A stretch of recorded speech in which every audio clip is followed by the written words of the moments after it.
out, you want a price.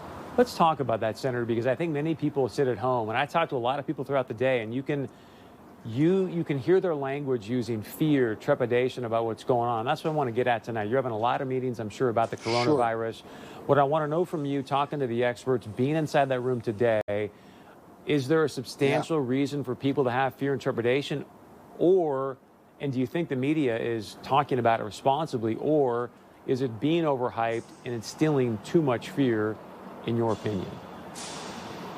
So in my personal opinion, and having listened to the experts many times, they continue to tell us over and over and over again that the likelihood of a healthy person in the United States of America contracting the coronavirus is very low. It's low. And you see that's borne out in the numbers already, Chris. We already know that obviously when it does hit, when people are infected, the people that are in the toughest position, of course, are the elderly and people with chronic illnesses already. Again, not a huge surprise, but it's very specific in the sense that some viruses also are very hard on the very young. This one does not seem to be. So again, the average person in the United States of America is still at low risk. Now, could that change? Sure. Will we see more numbers? Without a doubt. Does it rise to the level of the hype that we're getting from the media? I would say it does not.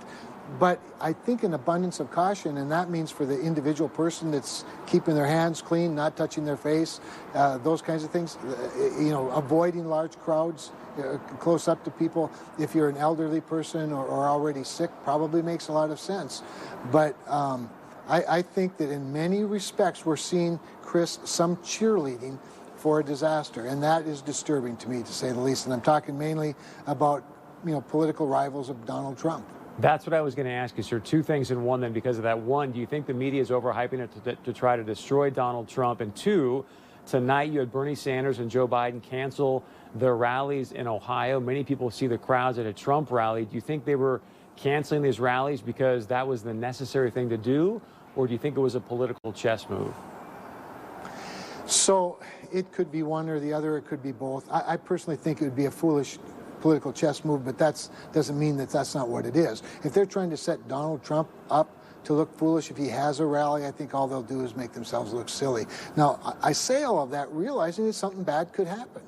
But we can't live our lives every single day with the expectation that something bad could happen. If we become so risk-averse we stop living, we only contribute to the panic by participating in it prematurely. So it's a fine balancing act, Chris, for sure. I don't want to understate how dangerous this coronavirus is, but I also, this is the United States of America, and we've seen bigger challenges than this one in terms of viruses, and I'm not going to participate in the panic by panicking. Senator, I want to get to this because there was people on Facebook that wanted me to talk to you about this, and I wanted to bring this up anyway. So the question is this: if you can bring this graphic up, Christy, but this is an editorial from the official Chinese state media. I'm going to read you some of it, Senator, and then we'll have some questions. But it says, also, according to the U.S. CDC officials, most of the drugs in the U.S. are imported.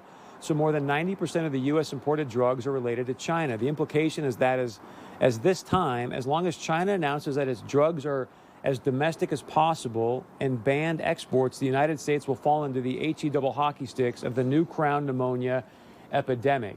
My point is China is basically now positioning themselves saying, hey, look, U.S., we can withhold these exports, create even more problems in the United States.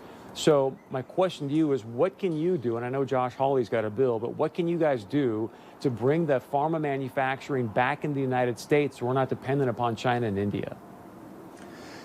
Well, first of all, that editorial makes the point, for you perfectly, Chris, and for a lot of us that have been sounding the alarm of our hyper dependence on China for lots of things in the supply chain, not the least of which, in fact, what's probably most important is, of course, for medicine and for drugs.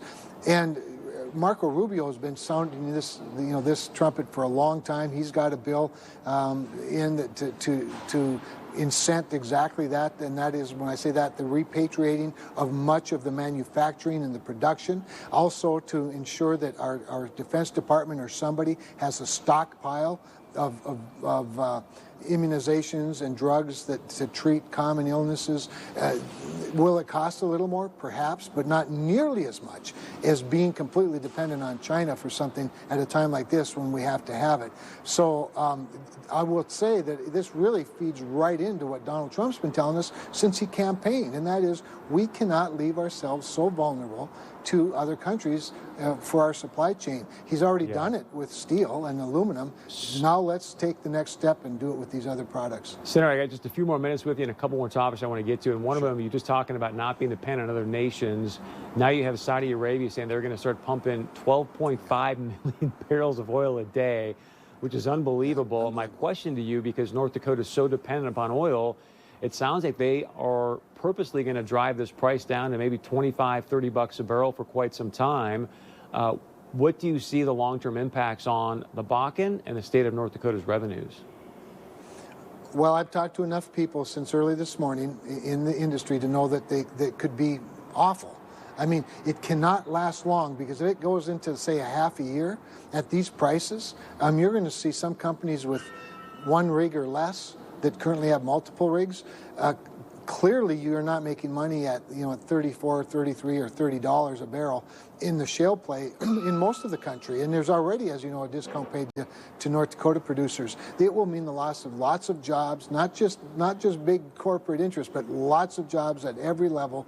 And it would be devastating to North Dakota's, not only their economy, but the state revenue that they've come to rely on. So there's a lot happening. The president called MBS yesterday.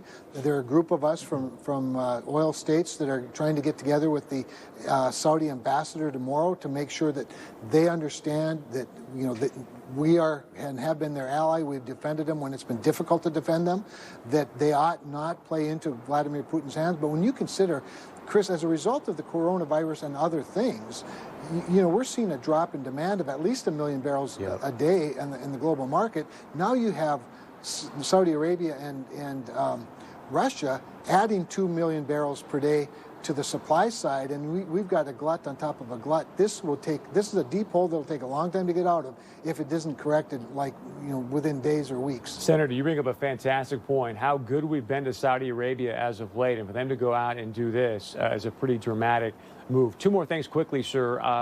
I know that you've talked to the president about bringing the NDSU Bison football team out to the White House. Is there any possibility this corona situation could delay that trip?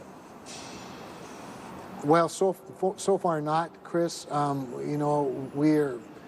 We're hoping that's not the case. I think some of that might be dependent on NDSU as well as the White House, but it is certainly at this point there's no plans for that, and It's my hope that we can avoid that. All right, for some fun, sir, who are you taking tonight? By the way, this is not a green screen.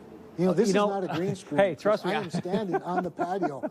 I was going to say to you after that next question, wherever you are, we need to do this again because it looks amazing. So, final question, sir. In about an hour and 15 minutes, the Bison and UND are going to tip off for the Summit League Championship for a chance to go play in the final, in the dance, I should say. Who are you taking tonight?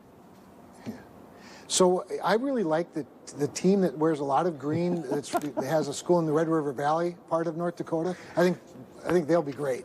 Well played, Mr. Politician. I appreciate This is that. why I'm a senator and you're not. Exactly. I take these tough positions. I love that background. So let's do that again. Senator, again, thank you for joining us live. Isn't that great? We really, really appreciate it. My pleasure. Thanks.